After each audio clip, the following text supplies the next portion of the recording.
Hello साथियों, welcome back to your channel Niswarth Shiksha academy पर। I hope कि आप लोग स्वस्थ होंगे, मस्त होंगे और अपने होने वाले 14 दिसंबर के सीटेट की तैयारी में लगे होंगे। उसी से रिलेटेड हमारी जो ईबीएस की मिनी मैराथन की जो क्लास चल रही है, आज हमारी ये चौथी क्लास होने वाली है। पिछली 3 क्लास नहीं देखे हैं तो चैनल के प्लेलिस्ट में जाकर आप लोग यहाँ पे देख सकते हैं, क्योंकि उसको देखने के बाद आपको एनसीईआरटी की जो क्लास 4 की बुक है, जिससे आपके ईबीएस जो सेक्शन है यहाँ पे कई सारे क्वेश्चन यहीं से बनाए जाते हैं, जो कि सीटेट का ईबीएस सब्जेक्ट में फेवरेट, यहाँ पे एनसीईआरटी क्लास 4 की ईबीएस जो है यहाँ पे फेवरेट बुक है।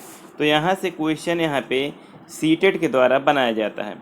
तो इस पूरी क्लास को देखने के बाद फर्स्ट क्लास से लेकर जो हमारी लास्ट क्लास होगी उसको देखने के बाद यहाँ पे आपका कॉन्सेप्ट क्लियर हो जाएगा और आपको कहीं भटकने की ज़रूरत नहीं है। यहीं से आपका पूरा कॉन्सेप्ट क्लियर हो जाएगा। उसके बाद हम लोग यहाँ पे ईबीएस की जो है क्वेश्चन वाइज प्रैक्टिस करेंगे कि किस प्रकार की, देखिए जैसे आपके मधुमक्खी के बारे में क्वेश्चन पूछा जाता है, उसके बाद हाथियों के बारे में, बच्चे स्कूल किस राज्य में किस प्रकार से जाते हैं, तो इस प्रकार के जैसे क्वेश्चन पूछे जाते हैं। जैसे जेंडर रूढ़िवादिता को चुनौती देने के लिए जैसे वहीदा प्रिज्म का जो है यहाँ पे एग्जाम्पल दिया जाता है, तो ये सब आपके एनसीईआरटी क्लास 4 की बुक में दिया गया है। तो इसी सब का यहाँ पे निचोड़ लेकर जो है मिनी मैराथन के माध्यम से यहाँ पे करवाया जा रहा है, जो कि आपको क्लास 4 एनसीईआरटी बुक को पढ़ने की ज़रूरत नहीं होगा। तो चैनल पे नए हो तो चैनल को सब्सक्राइब कर लीजिए, जिससे आपको सीटेट में जो है एक अच्छे स्कोर करने में यहाँ पे सहायता मिल सके। तो चलिए देर न करते हुए स्टार्ट करते हैं। पूरा वीडियो को जो है अंत तक देखिएगा, यहाँ पे आपको कॉन्सेप्ट क्लियर हो जाएगा। स्क्रीनशॉट ले लीजिएगा, नहीं तो आपको जो है मेरे टेलीग्राम चैनल से जुड़ जाइएगा। यहाँ पे पूरी पीडीएफ जो है आपको यहाँ पे जो है आपको साथ यहाँ पे शेयर कर दूंगा। तो चलिए स्टार्ट करते हैं अपने पहले पॉइंट से। देखिए हमारा पहला पॉइंट क्या है। पहले पॉइंट की बात करें तो हमें यहाँ पे बताना है कि, देखिए बताना क्या है, यहाँ पे हमें पढ़ना है कि तिब्बती, जिसे भोटी भी कहा जाता है, लद्दाख में बोली जाने वाली एक भाषा है।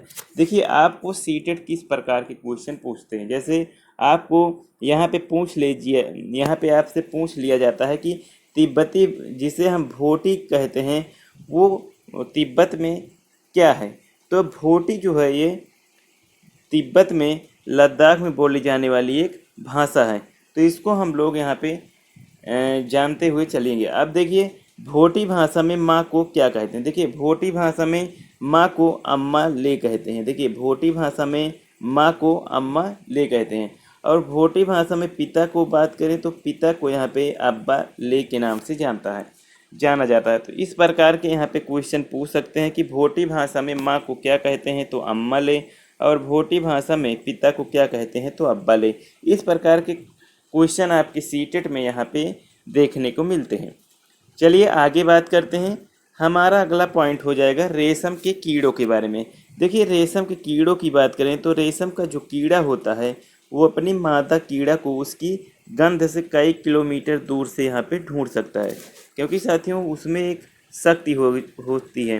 जैसे एक गाना बना था कि धरती पे तू चाहे जहाँ रहेगी मैं तेरे खुशबू से तुमको पहचान लेंगे। तो ये रेशम के कीड़ों में ये जो है, इनमें जो है ये विशेषता पाई जाती है कि वो अपनी मादा साथी को कई किलोमीटर दूर से यहाँ पे पहचान लेते हैं। ये गाना इस पे सूट करता है।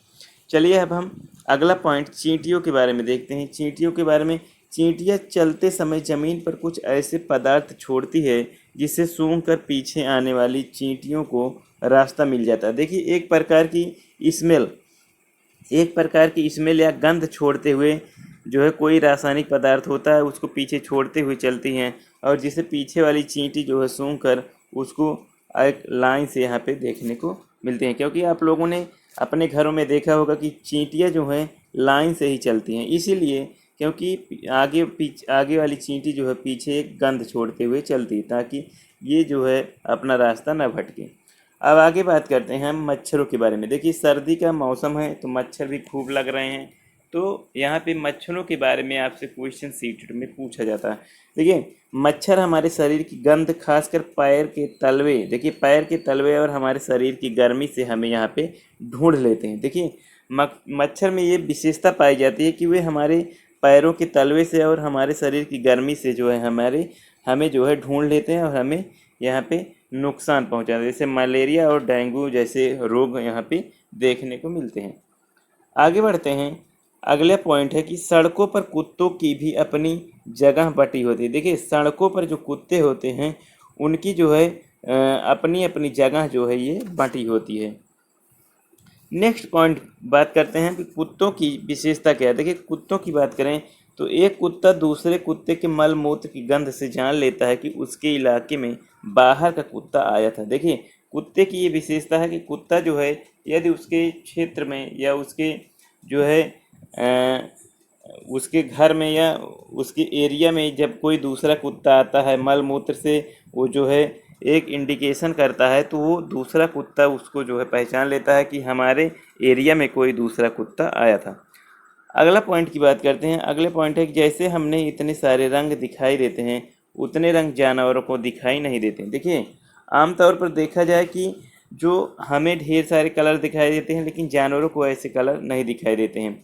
आमतौर पर माना जाता है कि दिन में जगने वाले जानवर कुछ रंग देख पाते हैं, लेकिन रात में जो जगने वाले जानवर होते हैं उन्हें केवल सफ़ेद और काली चीज़ें ही दिखाई देती हैं, उनको ब्लैक एंड वाइट ही यहाँ पे दिखाई देता है। तो ये चीज़ें आपको जानना ज़रूरी है, क्योंकि सीटेट में क्वेश्चन के पैटर्न में जो बदलाव देखने को मिलता है, यहाँ पे स्टेटमेंट के टाइप के क्वेश्चन आपसे दिए जाते हैं। चलिए अब आगे बात कर लेते हैं।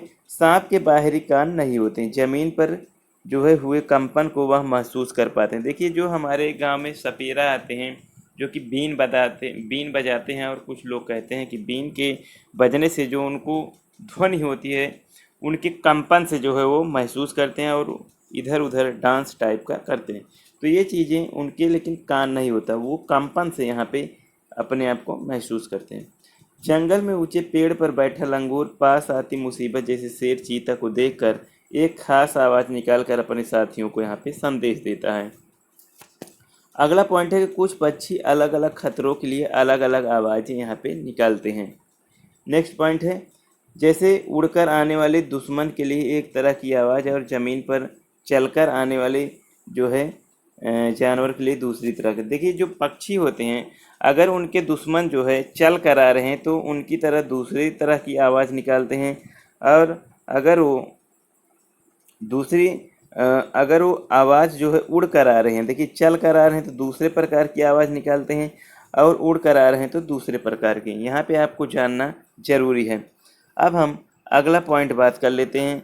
हमारा अगला पॉइंट क्या है, मछलियाँ खतरे की चेतावनी एक दूसरे को बिजली तरंगों से देती हैं। देखिए, मछलियों में एक विशेषता होती है कि वे अपनी जो चेतावनी है खतरे की उसको बिजली तरंगों से देती हैं।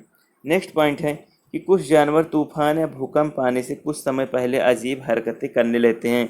उनमें साथियों जैसे कुत्ता हो सकता है, बिल्ली हो सकती हैं। ये जानवर यहाँ पे जो है कुछ अजीब हरकतें करने लगते हैं, जिससे जो समुद्री इलाकों के लोग हैं उनको जो है पहचान मिल जाती है। मैदानी इलाकों के भी लोग यहाँ पे जान जाते हैं कि कुछ जो यहाँ पे दुर्घटना या भूकंप आने वाली है। हमारा अगला पॉइंट है कि जो लोग जंगल में रहते हुए जानवरों के इस व्यवहार को समझते हैं वे जान लेते हैं कि भूकंप आने वाला है या कुछ अनहोनी होने वाली है। तो इस चीज़ को देखना यहाँ पे ध्यान देने वाली बातें। देखिए, आप जान लेते हैं 2004 दिसंबर में आए सुनामी कुछ समय पहले जानवरों के अजीब व्यवहार और उनके द्वारा दी गई चेतावनी भरी आवाज़ों को अंडमान की एक खास आदिवासी जाति समझ गई। उन्होंने वह इलाका खाली कर दिया। इस प्रकार इस जाति के लोग सुनामी के कहर से अपनी जान यहाँ पे बचा पाए। तो इस प्रकार के जो विशेषता हमारे जानवरों में पाई जाती है, इससे जो वहाँ के आदिवासी समुदाय के लोग थे जो है अंडमान के, उन्होंने जाना और वो इलाके खाली कर दिए जिससे उनकी जान बच पाई। अगला पॉइंट है कि डॉल्फिन भी अलग तरह की आवाज़ें निकालती हैं और एक दूसरे से बात करती हैं। देखिए, हर जानवरों में अलग अलग प्रकार की लैंग्वेज, भाषाएं या इशारे से वो बात करते हैं, क्योंकि उनमें भी इमोशन होता है। चलिए अगला पॉइंट है कि वैज्ञानिकों का मानना है कि कई जानवरों की अपनी पूरी भाषा है। देखिए मैंने अभी आपको बताया कि उनमें इमोशन है, उनकी एक ख़ास लैंग्वेज है। तो ये चीज़ें हमारे जो है एनसीईआरटी क्लास 4 में आपको दी गई है, जिससे आपको आप एनसीईआरटी बुक ईवीएस पढ़ सकते हैं। नहीं तो हमारे चैनल पर बने रहिए और इस मिनी मैराथन का आप लोग यहाँ पे लाभ लीजिए, क्योंकि ऐसे जो है आपको फ्री क्लास जो है देखने को किसी चैनल पर नहीं मिलती है। तो चैनल पे बने रहिए। और ये मिनी मैराथन जो है मैंने स्टार्ट किया है, तो इसका जो है अंत तक, उसके बाद अंत करने के बाद इसका, उसके बाद हम ईवीएस का जो है प्रैक्टिस सेट स्टार्ट करेंगे। तो उम्मीद करते हैं कि ये जो है मिनी मैराथन की क्लास आपको लोगों को अच्छी लगी होगी। अच्छी लगी हो तो लाइक कर दीजिएगा, और जो भी साथी आपकी तैयारी कर रहे हैं उनको ये क्लास शेयर कीजिए। और चैनल पर नए हो तो चैनल को सब्सक्राइब कर लीजिए, जिससे आपको समय समय पर नोटिफिकेशन मिलता रहे। और हमारे टेलीग्राम चैनल को ज्वाइन करना ना भूलिएगा। इसी के साथ अलविदा लेता हूँ। थैंक यू साथियों, जय हिंद।